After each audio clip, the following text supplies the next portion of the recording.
Ok, está gravando. Então, novamente, pessoal, boa tarde, bom dia, desculpe. Obrigado pela participação de todos. Meu nome é Antônio, trabalho no setor de engenharia da Bermo e hoje nós vamos falar sobre alta performance em válvulas e controle. Só para a gente falar inicialmente, né, a Bermo, junto com a Armatura, possui alguns modelos de válvulas de controle. Posteriormente, vamos explicar cada uma delas. Mas inicialmente aqui é Steve Smart, Steve Vario, Steve Pro, cada um com suas características específicas de cada uma, de tipo de funcionamento, material construtivo, mas isso a gente vai falar um pouco mais para frente. Então, pessoal, só para a gente entender a questão de uma válvula de controle, o principal funcionamento, como que ela funciona. Toda válvula de controle, na verdade, ela está atrelada ou está inserida em uma malha de controle. Aqui, o que seria uma malha de controle, pessoal? Só para a gente, né, enumerar e entender como funciona. Aqui, no nosso caso, a gente está fazendo um aquecimento de algum fluido. Deixa eu fazer uma canetinha, uma marcação aqui, um apontador laser para facilitar. Aqui nós estamos com um trocador casco-tubo aqui passando um fluido, saindo, e aqui a gente está aquecendo ele, um exemplo, com vapor. E aqui tem um sistema de drenagem, né, um purgador que está drenando esse condensado. Então essa é a malha de controle. Entra um fluido, ele é aquecido pelo vapor, e ele sai por essa tubulação na parte superior, e nessa tubulação existe um sensor de temperatura, que pode ser, se não for controle de temperatura, se for pressão, é um transmissor de pressão. Nesse caso aqui é um sensor PT100, pode ser também Thermopar, outros princípios, outros tipos de sensores de temperatura, pode ser vazão, nível, temos N pH, N tipos de sensores que podemos ajustar ou controlar com essa malha de controle. Nesse caso aqui nós estamos controlando temperatura. Então como que a gente faz? A gente tem que medir o processo, medir a temperatura que está, jogar esse sinal num controlador. Esse controlador ele vai estar lendo a temperatura atual e nesse controlador a gente vai inserir o nosso set point, o nosso valor que a gente deseja que a temperatura saia aqui desse fluido que nós estamos aquecendo. Então esse controlador ele compara o valor solicitado com o valor real e faz as devidas correções. Aonde que ele faz as correções? Ele faz na válvula de controle. Ou seja, o sinal de saída do nosso controlador irá modular nossa válvula, abrindo ou fechando mais, conforme a temperatura do processo estiver. Um exemplo, se você quer um set point aqui de 50 graus e a temperatura lida está 40, essa diferença entre o set point de 50 e a temperatura atual de 40, esse controlador vai agir de uma maneira, né, conforme o tamanho desse erro, provavelmente com os parâmetros P e D, vai atuar para essa válvula abrir mais, dar mais passagens de vapor, maior vazão, maior carga térmica de vapor, para aquecer esse fluido até 50 graus. Se, por outro lado, essa temperatura aqui estiver em 55 graus e você quer 50, o controlador novamente vai identificar esse erro e vai atuar em cima da nossa válvula, vai gerar essa correção do erro, e vai gerar, ao contrário de abrir, ela vai restringir a passagem de vapor para reduzir a energia que está passando, a carga térmica, para essa temperatura cair, porque está fora da sua solicitação. Pessoal, só para... Desculpe, não comentei. Dúvidas, questionamento, o pessoal pode inserir aqui no chat e conforme vai surgindo as dúvidas, a gente vai respondendo. E também tem a abazinha de perguntas e respostas, também eu estarei visualizando. Ok? Então, só para vocês entenderem, pessoal, por que eu uso uma válvula de controle em algumas situações. Então, nesses casos, quando é um processo, provavelmente é um processo contínuo, sempre existe a passagem do fluido aqui a ser aquecido, você obrigatoriamente vai precisar de uma válvula de controle. Uma válvula do tipo on-off, né, tudo nada, aberto, fechado, não vai atender essa questão de precisão que você tem com uma válvula de controle. Qual a grande vantagem da válvula de controle? Você modula a posição dela de 0 a 100%. Então, se a válvula está 15%, você consegue fazer ela conforme a resposta do controlador, 16, 17%, 20, 30, 31. Então, toda essa modulação de abertura faz com que você passe mais ou menos vapor, mais ou menos energia e consiga controlar a temperatura na saída. E dessa maneira, pessoal, não só para controle de temperatura, como eu expliquei anteriormente, a válvula de controle, né, pode ajustar vazão, nível, pH, condutividade, muitas grandezas de processo que existem na indústria. A válvula de controle é responsável por esse trabalho. Ok? Só para vocês entenderem o funcionamento da válvula de controle. Nesse nosso caso aqui, ela está com contador elétrico, mas mais para frente a gente vai explicar melhor. Então, as partes da válvula de controle. Nós temos a parte inferior, que é o corpo. Esse corpo pode ser em aço carbono, ferro fundido cinzento, ferro fundido nodular, aço inox, algumas ligas especiais também, conforme a utilização e a pressão de trabalho. As conexões podem ser das mais variadas, flange, ANSI, DIN, na DIN PN10, PN16, PN25, PN40, nas flanges ANSI, ANSI 150, 300, 600, 900. Existe uma enormidade de padrões de materiais construtivos e conexões ao processo, que muitas empresas possuem padrões ou conforme a necessidade existe essa disponibilidade.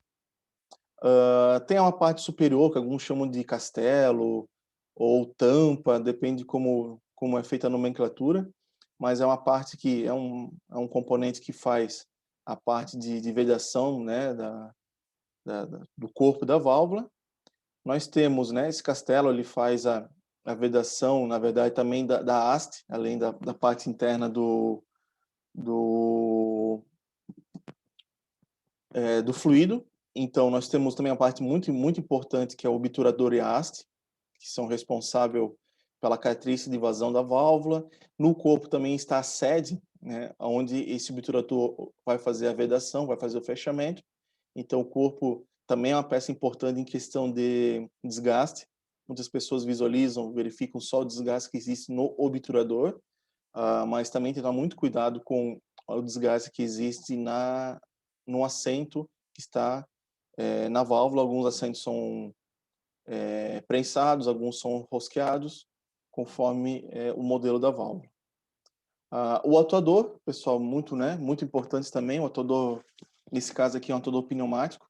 Ele que vai fazer toda a parte através da inserção de ar comprimido aqui na parte inferior, que você faz o diafragma interno abrir e fechar, e essas molas fazer o retorno. Essa válvula aqui, no caso, é uma válvula normal fechada. Existe a possibilidade de pegar essas molas aqui e jogar na parte inferior do diafragma, transformando ela normal aberta. Então, outra parte importante são os atuadores. Temos vários tamanhos, vários modelos, conforme a pressão de trabalho, a aplicação. A gente aqui nessa apresentação não estamos entrando em posicionadores eletropneumáticos, mas nesse caso, para modulação da válvula, na verdade, só a válvula com atuador pneumático, a gente não consegue modulação proporcional com eficiência. É necessário mais um posicionador eletropneumático, que vai receber o sinal de 4 a 20 mA ou 0 a 20 mA, depende do modelo, ou 0 a 10 volts, de um CLP ou de um controlador de processo, como a gente mostrou na figura anterior. Então, o atuador pneumático é o responsável pelo acionamento, vamos dizer assim, da válvula de controle. Esse eixo, o eixo do obturador é fixado através de uma porca aqui no eixo do atuador. Então, essa modulação da abertura e fechamento do atuador vai ser transmitida para a abertura e fechamento do obturador. Além do atuador pneumático, temos atuadores elétricos.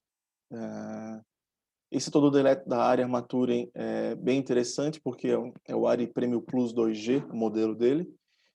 Se você quer trabalhar com ele, a gente chama da função 3 steps, né? Que existe muitos atuadores elétricos com essa função, que você energiza um lado, a válvula abre, você tira energia, ela para onde que foi a posição dela, você energiza outro borne, ela fecha. A gente chama de sistema 3 passos, né? Ou 3 steps. E nesse mesmo posicionador você pode trabalhar com 4 a 20 miliamperes, 0 a 10 volts, 0 a 20 miliamperes, transformar ela numa versão inversa, o 4 miliamperes ela está fechada e o 20 ela está desculpa, o 4 miliamperes ela está fechada e o 20 aberta, ou 4 miliamperes está aberta e o 20 ela está fechada. Tensão de alimentação pode ser 24 volts, 110, 220, 50, 60 Hz, tudo no mesmo atuador. Você não precisa ter modelos diferentes para trabalhar com 110 ou com 220 volts, ou 24. Então, é bem interessante esse atuador da ARRI. Também você pode verificar aqui, caso necessite um acionamento manual, ela também tem essa possibilidade, caso falta de energia. Ok? Essas são as partes, então, da nossa válvula de controle. Vamos ver aqui o nosso chat. Seja bem-vindo, Sânio. Obrigado pela sua presença aí, vendo nossa apresentação de Red Juí aí. Um grande abraço. Classes de vedação, pessoal. Vedação, vazamento em válvulas e controle, que isso é bem interessante, porque a gente recebe bastante solicitações solicitando algumas classes de vedações, e a gente também recebe, às vezes, algumas situações que nossos clientes comentam sobre vazamentos em válvulas e controle. Vou retornar na imagem anterior para vocês visualizarem uma situação. As válvulas de controle, na sua grande maioria, a sua vedação é feita por metal-metal, né? O metal do obturador faz uma vedação com o assento da válvula, que também é uma liga metálica. Então, a gente chama de vedação metal-metal. Alguns clientes, algumas situações, já em várias aplicações, não só na Berma, mas como em outras situações que eu já encontrei, alguns clientes reclamam da passagem, que se é a classe de vedação das válvulas. Pessoal, se vocês realmente necessitam que o seu processo, caso a válvula de controle feche ou no final do dia tenha estanqueidade 100%, a válvula de controle, como o nome já diz, ela é dimensionada, projetada para ter uma precisão no controle, não na vedação. Claro, depende as classes de vazamento que existem, mas na sua maioria, nas válvulas, um exemplo, as válvulas da BEMO são classe 4 de vedação. Então, ela possui um vazamento admissível. Então, elas são válvulas que vão dar uma pequena passagem, muito pequena, mas vão dar. Então, se vocês realmente necessitam de válvulas que tenham uma estanqueidade 100%, vamos dizer assim, terá que ser instalada após a válvula de controle, uma válvula de bloqueio, uma válvula tipo esfera, uma válvula tipo globo manual, alguma válvula com assento macio, né, ou assento resiliente de Teflon, alguma válvula que dê essa vedação, para você ter a garantia que não vai estar passando nenhum líquido pela válvula de controle ou após a válvula de bloqueio no seu processo. Então, isso é uma questão bem interessante, porque a gente tem várias classes de pressão, conforme a IEC 60534-4, que são situações de normativas de válvula de vazamento, de válvulas de controle. Então, aqui tem uma tabela, pessoal, classe 1, classe 2. Quanto maior a classe, vocês podem perceber aqui que tem as características dos testes que é feito. E tem aqui o percentual de vazão em relação à vazão da válvula, um exemplo. Então, se a classe 2 ela tem 0,5% de vazamento admissível, a classe 3 ela tem 0,1% de vazamento admissível em relação à vazão, né, sua vazão máxima da válvula.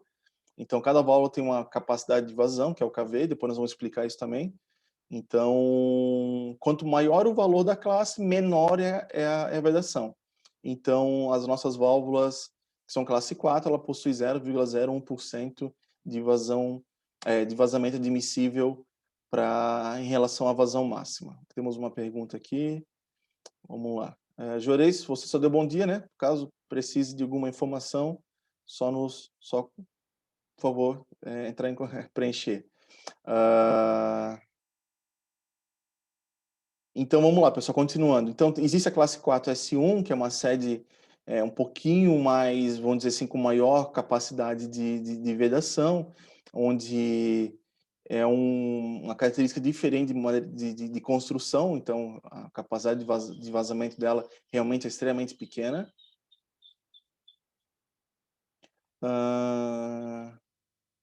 O Juarez está comentando aqui que, por norma ou boa prática, é necessário deixar uma porcentagem de abertura para não ocorrer o travamento ou lacre. Juarez, depende muito do fluido que você está operando.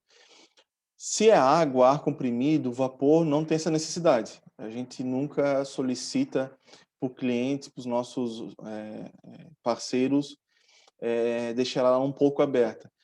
Eu sei que tem algumas aplicações, como piche, petróleo. Na nossa região de Blumenau, as empresas têxteis usavam muito óleo de xisto para aquele óleo BPF bem grosso para queima na caldeira. Então, tinha algumas situações de travamento, até a gente usava algumas situações de vapor 3, né, que seria o aquecimento de tubulação, onde passa esse óleo grosso para dar fluidez ao processo, ao deslocamento do fluido. Mas, Juarez, temos que analisar bem se tem sua aplicação, mas assim, necessariamente em aplicações básicas, que é mais comum para a berm, pelo menos, água, vapor, biodiesel, ar comprimido, não é necessário, ok? Obrigado pela pergunta. Por favor, pessoal, pode interagir, que conforme for ouvindo as perguntas, eu vou respondendo.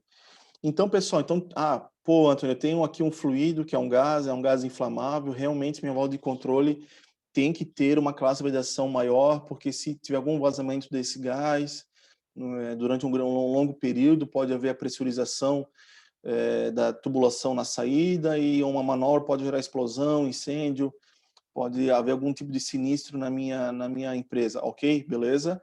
Vamos receber essa informação e vamos trabalhar com válvulas específicas para sua aplicação. Não que a gente não tenha possibilidade de fornecimento. O mais comum do mercado é classe 4, como eu expliquei na pergunta do Juarez. O nosso dia a dia é vapor, ar comprimido, água. Então, a classe 4 atende 99% das nossas aplicações. Quando se precisa de uma classe de vedação maior, a gente realmente tem válvulas específicas para cada situação. Só para comentar com vocês, a gente faz um teste, né? Um teste não é normalizado, mas a gente consegue ter grandes informações. A Bermo Serviço, quando realiza a manutenção de uma válvula de controle, onde é feito polimento, a retífica do obturador e da sede, ou quando os dois são substituídos em caso de sedes roscadas, a gente faz um teste visual tentando identificar se a nossa válvula está aproximadamente nas classes de vedações que a válvula está dimensionada.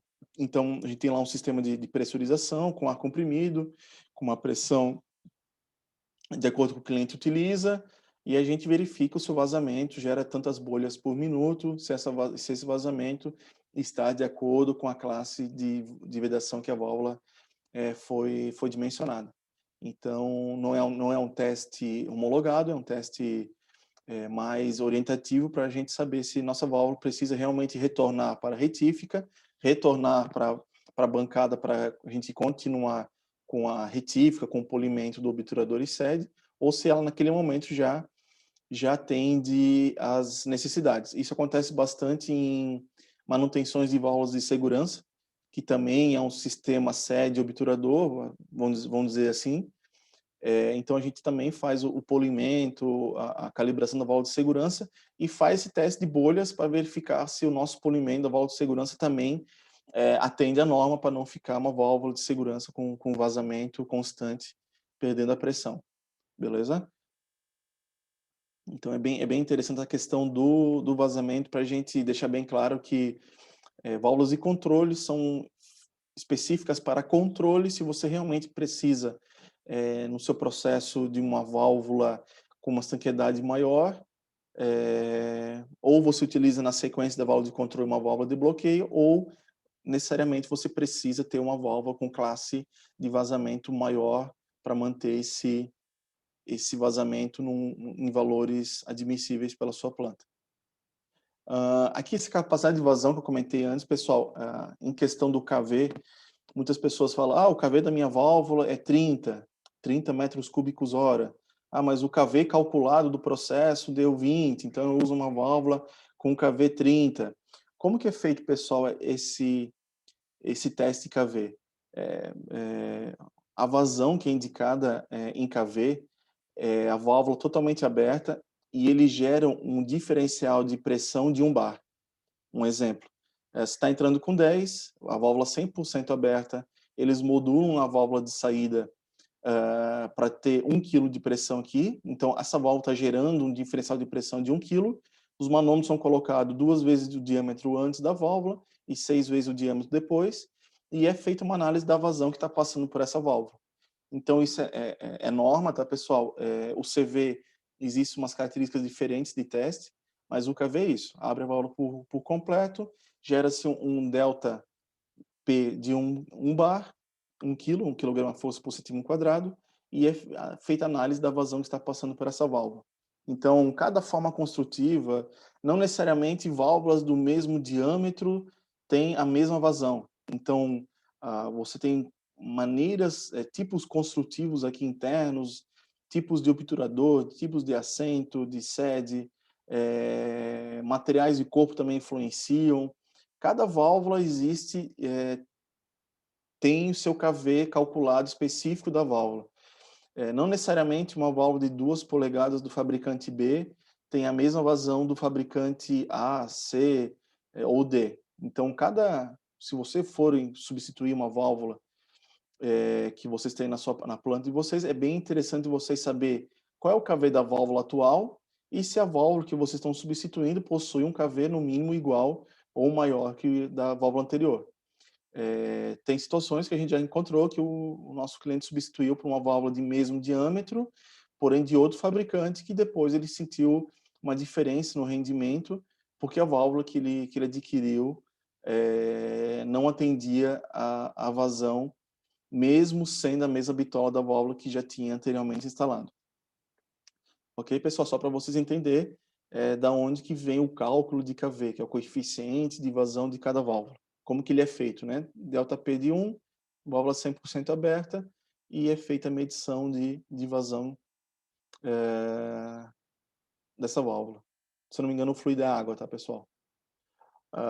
Isso que eu comentei anteriormente, cada válvula possui, ou cada fabricante possui obturadores de construções diferentes.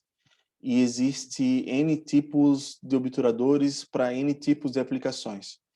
Então, depois nós vamos ver também a questão da igual porcentagem linear.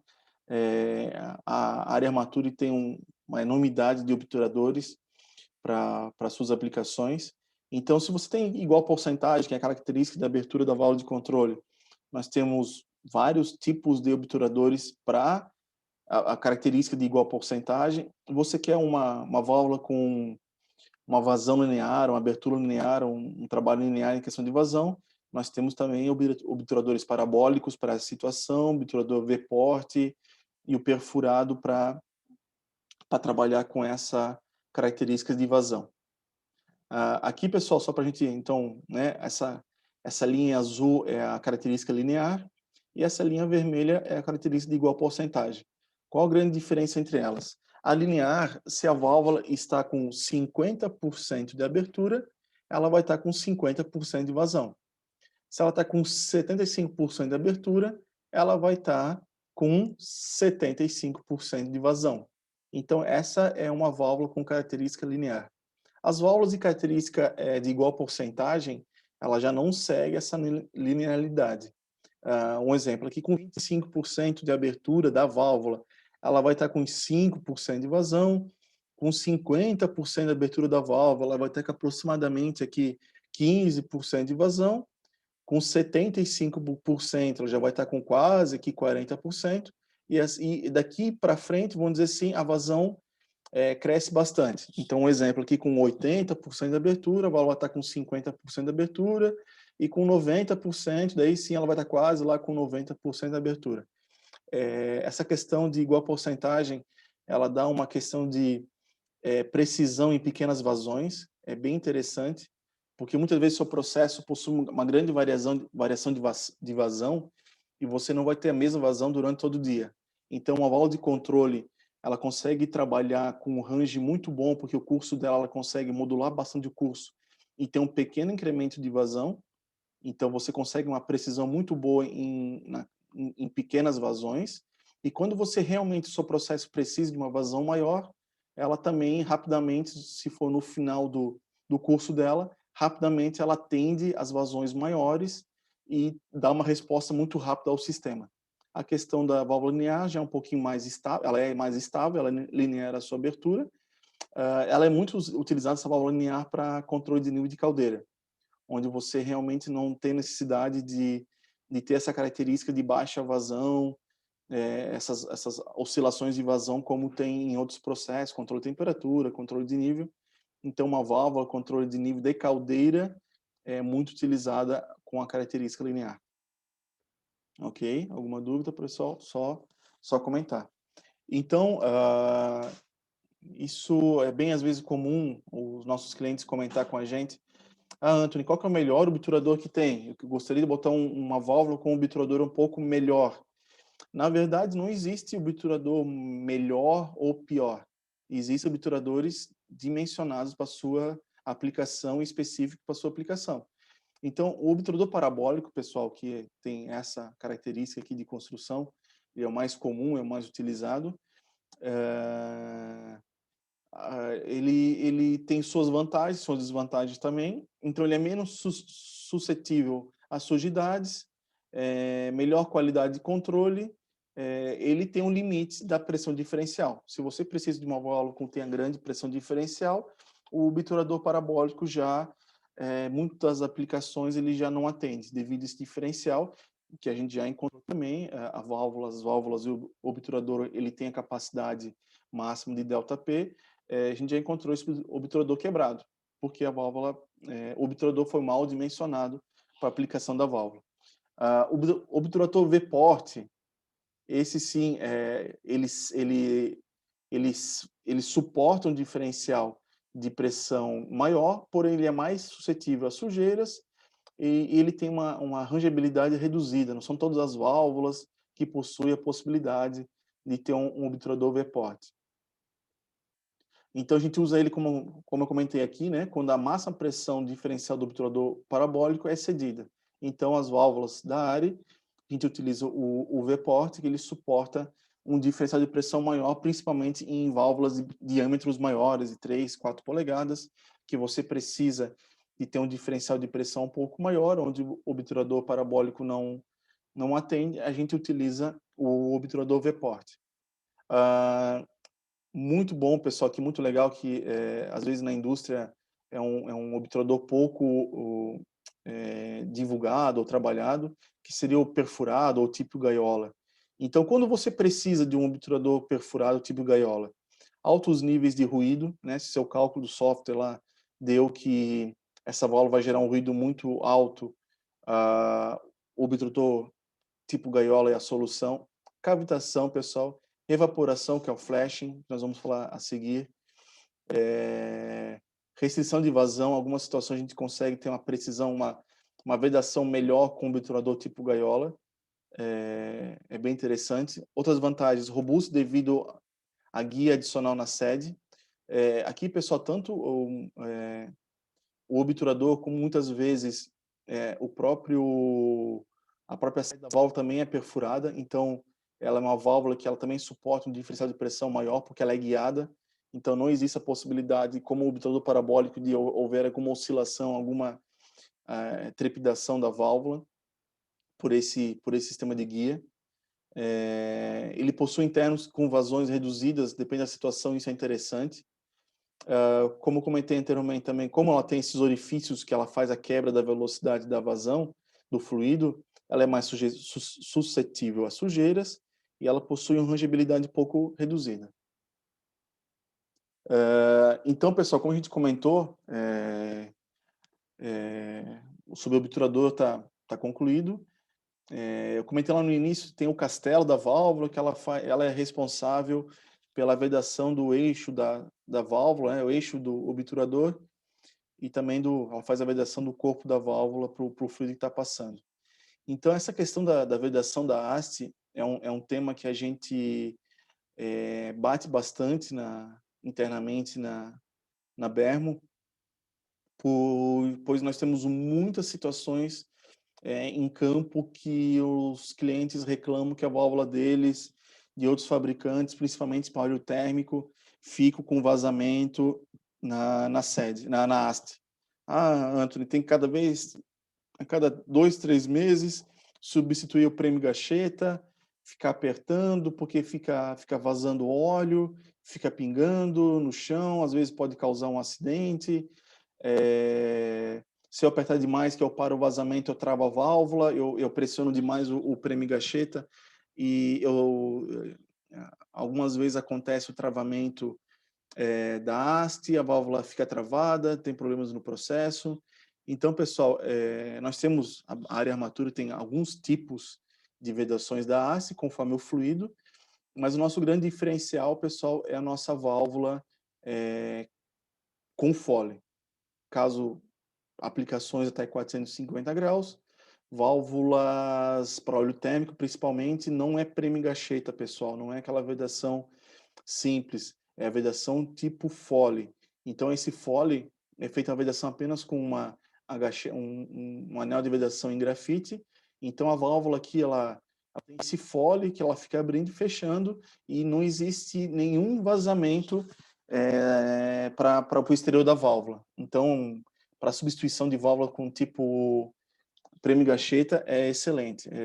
Na Europa ela é padronizada, na Europa não é permitido nenhum tipo de válvula tipo gacheta, mas no Brasil ainda é utilizado em algumas aplicações, porém, para o nosso padrão da área Armature, são válvulas com a selagem em fole em aço inox. Essa válvula pode trabalhar até 450 graus. Quando a válvula é com fole, o castelo é um pouco mais alongado, até para proteger a temperatura do atodor pneumático ou elétrico que tiver montado na válvula, e ela possui essa segurança maior. Não só para óleo térmico, mas imagine se você tem fluidos inflamáveis, um ambiente explosivo, que você realmente algum fluido tóxico que você realmente não pode ter nenhum tipo de vazamento na válvula. A válvula com o tipo de selagem com selagem tipo Foley é a solução. Claro, se você tem uma válvula para água, para ar, para vapor, nós temos outros tipos de vedação, tipo V-ring, até 220 graus, em PTFE, que também não geram nenhum tipo de vazamento, porém, para situações mais específicas e mais especiais, principalmente para temperaturas, fluidos inflamáveis ou cargas ou explosivas ou tóxicos, a gente obrigatoriamente oferta válvulas com fole em aço inox, vedação tipo por fole, ok? O que é considerado serviço severo no vapor? Isso é bem interessante, porque a gente vai falar um pouco sobre a cavitação que existe nas válvulas de controle. Então, quando existe um ruído elevado, acima de 110 decibéis, a gente considera que é uma válvula em serviço severo. Os cálculos da BERMA, a gente nunca ultrapassa os 85 decibéis, que também isso é por norma, válvulas de controle não podem extrapolar esse valor, mas algumas situações de cálculo a gente verifica que tem válvulas que vão dar um ruído extremamente elevado pelas características e dimensionamento que a gente fez. Então, se a gente considera que a válvula já deu um ruído nos nossos cálculos acima desse valor, nós temos que trabalhar com outro tipo de válvula, ou a gente tem que trabalhar com a mesma válvula, porém com características construtivas diferentes. Outra situação, vibração, que eu comentei, muitas vezes a vibração deixa o obturador oscilante e chega a quebrar. Grandes diferenciais de pressão em fluidos compressíveis, né? O ΔP dividido por P1, ele é maior que 0,4. Então, se nós temos grandes diferenciais de pressão aí A gente também tem um serviço severo. Temperaturas acima de 426 graus também é bem complicado, porque você começa a trabalhar com ligas especiais, vedações especiais. Então, para a gente, acima dessa temperatura é considerado serviço severo. Abaixo disso, como comentei na questão do fole de aço inox, não temos problemas. Cavitação e flashing, pessoal, é algo bem interessante. Opa, eu passei aqui, vamos voltar. Pô, Anthony, minha volta cavitando ou está flasheando internamente? São algumas situações que a gente tem que explicar. A cavitação, no caso, é uma situação onde o diferencial de pressão depois da válvula tem uma oscilação muito brusca. Então, mesmo em temperaturas ambientes ou principalmente em líquidos acontecem, no vapor também acontece, que é a geração de microbolhas que implodem quando encostam na parede da válvula. E o flash, na verdade, é você gerar uma evaporação do fluido logo após a válvula. Válvulas mal dimensionadas, trabalhando com obturadores muito fechados, dependente do fluido, ele revapora nessa questão, nessa área próxima ao obturador, e esse flashamento também danifica o obturador. A cavitação já não danifica tanto o obturador, mas danifica mais a parede da válvula. Os dois acontecem muito pela questão da pressão de vapor do fluido que tá sendo controlado pela válvula. Então, algumas situações ela está acima da pressão de vapor, algumas situações ela está embaixo da pressão de vapor e gera esse sistema de cavitação. A cavitação também é muito conhecida, muito difundida e trabalhada em sistemas de bombeamento, né? Onde você tem um bombeamento, você gera uma pressão muito baixa na sucção das bombas, ou a bomba não está recebendo a vazão necessária, ou a bomba está trabalhando fora de ponto, também gera essa questão da cavitação. Na bomba a gente fala de NPSH, né? Aqui nas válvulas é um outro sistema. Mas através de software a gente calcula e o nosso software vai indicar para nós, ó, essa válvula está mal dimensionada, você precisa trabalhar com uma válvula menor para trabalhar ela mais aberta, evitar essas áreas de depressão próximo do obturador. Então, tudo isso via software a gente consegue trabalhar e calcular e trabalhar com obturadores, com válvulas diferentes. Aqui, pessoal, tem um pequeno vídeo que mostra a implosão de uma molécula de água quando encosta na parede de um metal. Como se fosse um raio-x. Aqui a gente fez uma pequena simulação. Só para lembrar, pessoal, na cavitação, as bolhas, né, do fluido que você está passando pela válvula, elas implodem, tá? Não explodem. Essa implosão, ela arranca o material da parede da válvula, gerando esse problema de cavitação. Então, tem um outro vídeo aqui, pessoal, que fizeram um teste na parte com uma arma dentro de uma piscina, mostrando, rapidamente vou mostrar para vocês aqui, se eu não me engano é nos 2 minutos. São testes realizados com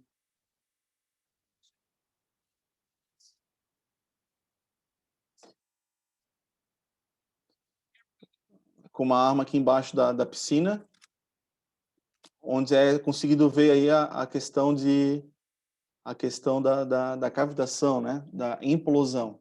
Então, né, conforme o disparo é gerado uma área de depressão, então gera-se várias explosões devido a essa questão da velocidade e da expansão rápida do fluido que está ao redor, e gera essas ondas de choque, que é a cavitação.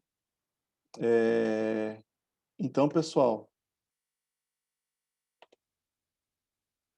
essas são imagens de válvulas e assento com danos por cavitação. Então, como eu expliquei para vocês, a implosão, conforme mostra lá aquele vídeo da piscina, essa questão de várias explosões, né? Na verdade, são implosões.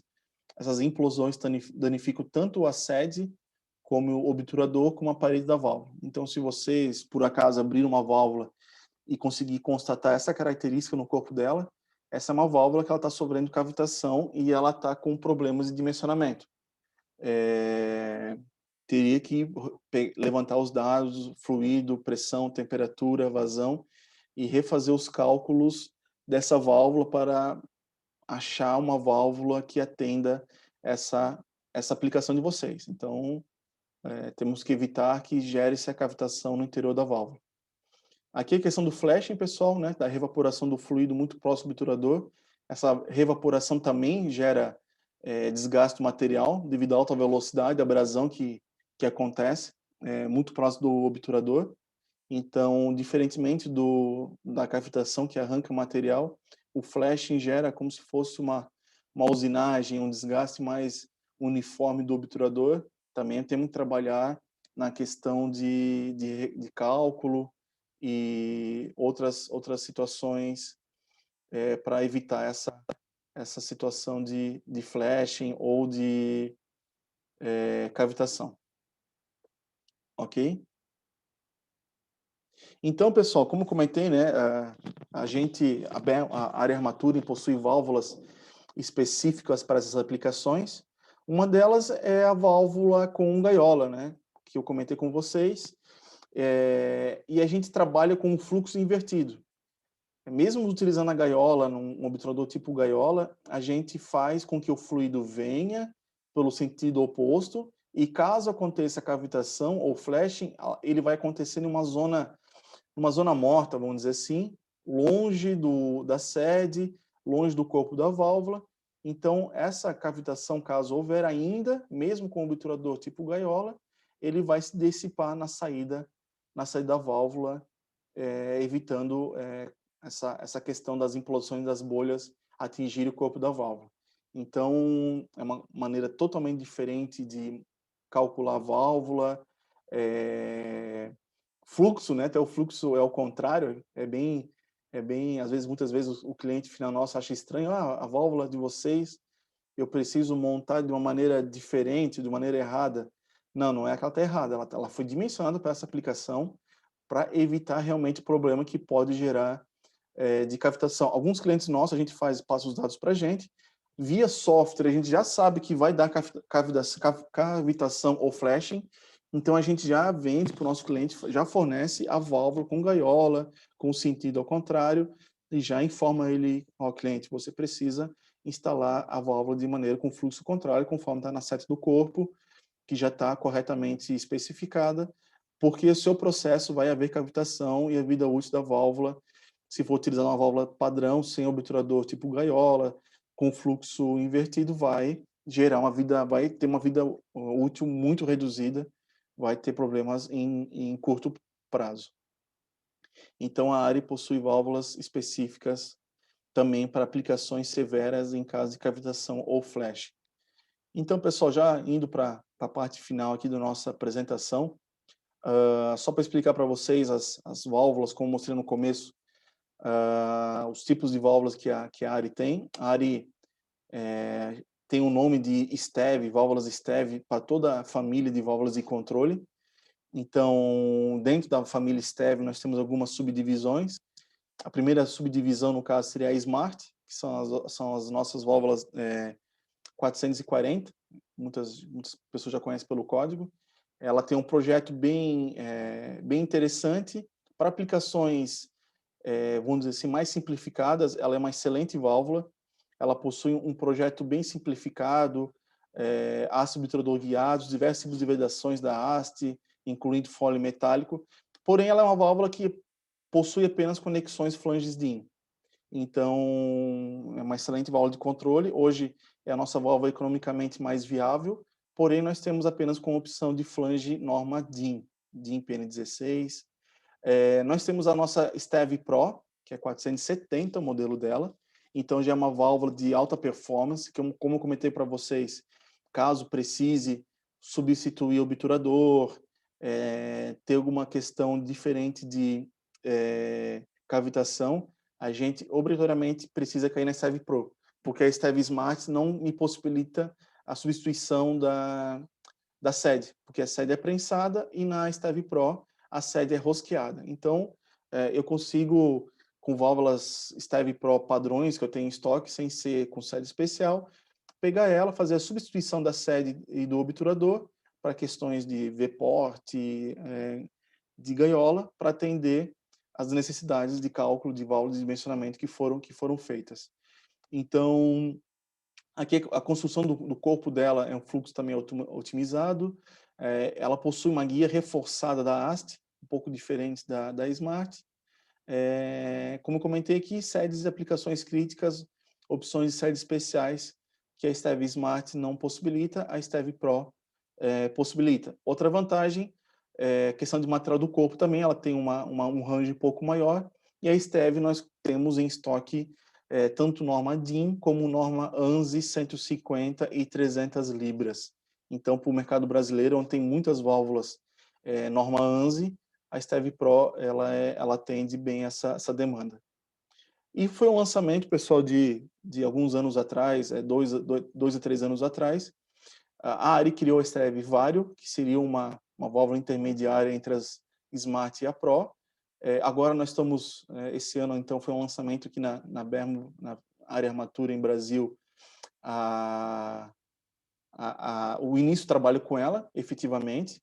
Então, ela tem algumas características da Steve Pro e da Steve Smart. Então, ela ficou aqui uma questão intermediária, bem interessante, porque também ela tem a possibilidade de sedes substituíveis. A única diferença é que ela tem algumas limitações de diâmetros. Ela tem, se você precisa de grandes diâmetros, obrigatoriamente tem que cair na Steve Pro e na Smart. Mas ela tem a questão do obturador guiado, igual a Pro, a sede rosqueada. É uma válvula que veio, às vezes, para suprir a demanda do degrau comercial que existe entre as duas, a Smart e a Pro. A Vario veio para suprir também essa demanda. E a questão de materiais do corpo que existe, que a Smart não possui e a Vario possui. Beleza, pessoal? Também essa válvula nós temos ela com conexões flange ANSI. Ela tem um espaço menor, a maneira construtiva dela, ela utiliza um pouco menos, ela é mais compacta, ela possui menos material. A haste reforçada, como eu comentei, em relação à Steve Pro. Tranquilo, pessoal? Essa é a nossa apresentação que nós temos por dia de hoje, já estamos praticamente em 1 hora aí. Novamente, em nome da Bermo, a gente agradece a todos os participantes. Por favor, pessoal, precisando de alguma dúvida, algum questionamento, estou à disposição. Caso alguém tenha alguma pergunta agora também, posso responder.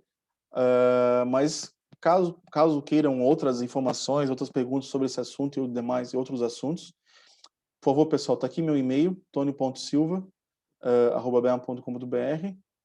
Vamos ver aqui no chat. Lucas, nós que agradecemos a sua participação aí.